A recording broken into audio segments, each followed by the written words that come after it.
আসসালামু আলাইকুম। আজকে আপনাদের সঙ্গে শেয়ার করব ভীষণ মজাদার একটি নাস্তা রেসিপি। বিকালে চায়ের আড্ডায় ঝটপট তৈরি করে নিতে পারবেন আজকের এই নাস্তা রেসিপিটি। হঠাৎ অতিথি আপ্যায়নে আপনারা ঝটপট তৈরি করে নিতে পারবেন। এই নাস্তা রেসিপিটি তৈরি করা একদম সহজ। ঘরে থাকা অল্প উপকরণ দিয়ে আপনারা আজকের এই নাস্তা রেসিপিটি তৈরি করতে পারবেন। উপরটা মুচমুচে, ভিতরটা নরম তুলতুলে। আশা করি রেসিপিটি আপনাদের কাছে ভীষণ ভালো লাগবে। নাস্তা রেসিপিটি তৈরি করার জন্য একটি মিক্সিং বোল নিয়েছি, একটি ডিম ভেঙে নিয়েছি, হাফ কাপ পরিমাণ চিনি দিয়েছি। চিনিটা আমি ব্লেন্ডারে ব্লেন্ড করে দিয়েছি। তারপর 1 চিমটি পরিমাণ লবণ দিয়েছি। স্যান্ডউইচ দিয়ে আমি 3টি উপকরণ ভালোভাবে বিট করে নিয়েছি। 3 থেকে 4 মিনিট সময় আপনারা বিট করে নেবেন। তারপর 2 টেবিল চামচ পরিমাণ রান্নার তেল দিয়েছি।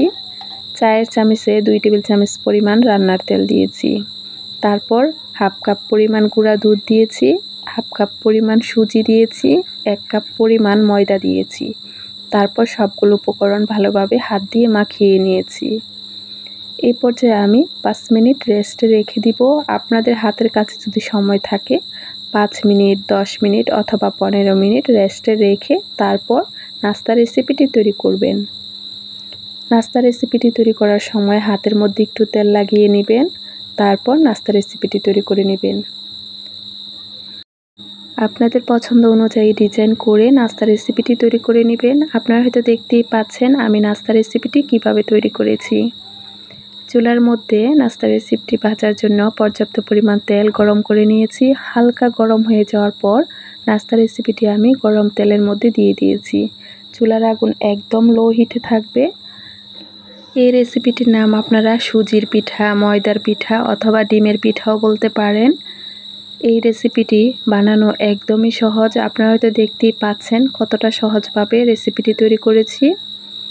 উল্টিয়ে পাল্টিয়ে নাস্তা রেসিপিটি আমি একদম মুচমুচে করে ভেজে নিয়েছি। আপনাদের পছন্দ অনুযায়ী কালার আসার পর তারপর নামিয়ে নেবেন। আপনারা হয়তো দেখতেই পাচ্ছেন মাঝখান দিয়ে কত সুন্দর ফেটে গেছে। উল্টিয়ে পাল্টিয়ে লো হিটে আমি নাস্তা রেসিপিটি মুচমুচে করে ভেজে নিয়েছি।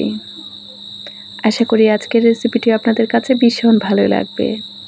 উপরটা মুচমুচে, ভিতরটা নরম তুলতুলে। এই নাস্তা রেসিপিটি তৈরি করার ক্ষেত্রে আপনারা চাইলে শুধু ময়দা দিয়ে, ডিম দিয়ে এবং চিনি দিয়েও তৈরি করে নিতে পারবেন। চাইলে আপনারা সুজি দিয়ে, চিনি এবং ডিম দিয়েও তৈরি করে নিতে পারবেন।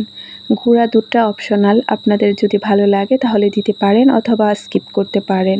আশা করি আজকের রেসিপিটি আপনাদের কাছে ভীষণ ভালো লেগেছে। আমাদের রেসিপিটি ভালো লাগলে প্লিজ আমাদের চ্যানেলটি সাবস্ক্রাইব করবেন, ভিডিওতে একটি লাইক দিবেন, কমেন্টস করে আপনাদের মতামত জানাবেন। ভিডিওটি আপনাদের ফ্রেন্ডস, ফলোয়ারের মাঝে শেয়ার করবেন।